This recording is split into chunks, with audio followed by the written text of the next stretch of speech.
ప్రధాని మోదీ రేపు కర్నూలు జిల్లాలో పర్యటించబోతున్నారు. కర్నూలులో భారీ బహిరంగ సభలో పాల్గొని శ్రీశైలం మల్లికార్జున స్వామిని దర్శించుకుంటారు. రాగమయూరి గ్రీన్ హిల్స్ వెంచర్ కు శంకుస్థాపన చేయబోతున్నారు మోదీ. ప్రధాని మోదీ టూర్ నేపథ్యంలో శ్రీశైలం, కర్నూలులో భారీ ఏర్పాట్లు చేస్తోంది కూటమి సర్కార్. ఈ టూర్లో భాగంగా సుమారు 13,430 కోట్ల విలువైన అభివృద్ధి కార్యక్రమాలకు శంకుస్థాపనలు, ప్రారంభోత్సవాలు చేయబోతున్నారు. 2,880 కోట్లతో చేపట్టబోతున్న కర్నూలు 3 పూలింగ్ స్టేషన్ ని అనుసంధానం చేసే ట్రాన్స్మిషన్ వ్యవస్థకు ప్రధాని మోదీ శంకుస్థాపన చేయబోతున్నారు.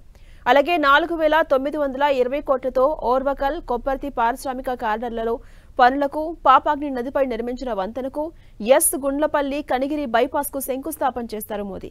జాతీయ పారిశ్రామిక corridor development and implementation trust, AP పారిశ్రామిక మౌలిక సదుపాయాల కల్పన సంస్థలు సంయుక్తంగా ఈ 2 కారిడార్ల అభివృద్ధి చేపడతాయని కేంద్రం తెలిపింది.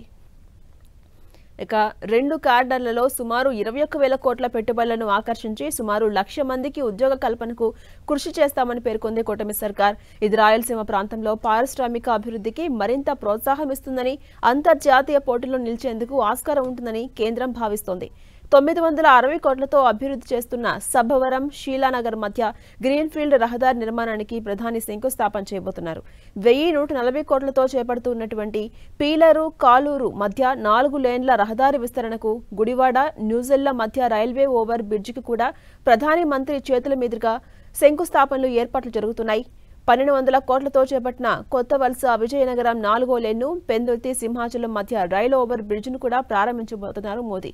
ఇక కొత్త వలస, బొద్దవార, సిమిలిగూడ, గోరాపూర్ సెక్షన్లను గెయిల్ గ్యాస్ పైప్ లైన్ ను జాతికి అంకితం చేయబోతున్నారు. ఇటు సూపర్ జిఎస్టీ సూపర్ హిట్ సభకు ప్రధాని మోదీతో పాటు ముఖ్యమంత్రి చంద్రబాబు, డిప్యూటీ సీఎం పవన్ కళ్యాణ్, మంత్రి లోకేష్ కూడా హాజరు కాబోతున్నారు. కర్నూలులో నరేంద్ర మోదీ పాల్గొనే భారీ బహిరంగ సభను విజయవంతం చేసేందుకు ఇప్పటికే అధికారులు అన్ని ఏర్పాట్లు సిద్ధం చేస్తున్నారు.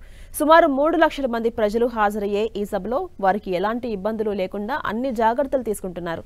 కేంద్ర హోంమంత్రిత్వ శాఖ ఆదేశాల మేరకు ప్రధాని భద్రతకు అత్యంత ప్రాధాన్యమిస్తూ సభా వేదిక నిర్మిస్తున్నారు. ఈ సభ కోసం 40 ఎకరాల విస్తీర్ణంలో ప్రధాన వేదికను ప్రజలు సౌకర్యంగా కూర్చునేందుకు ఏర్పాట్లు చేస్తున్నారు. వివిధ ప్రాంతాల నుంచి ప్రజలు తరలివచ్చేందుకు 10,000 బస్సులు, ఇతర వాహనాలు రాబోతున్నాయి.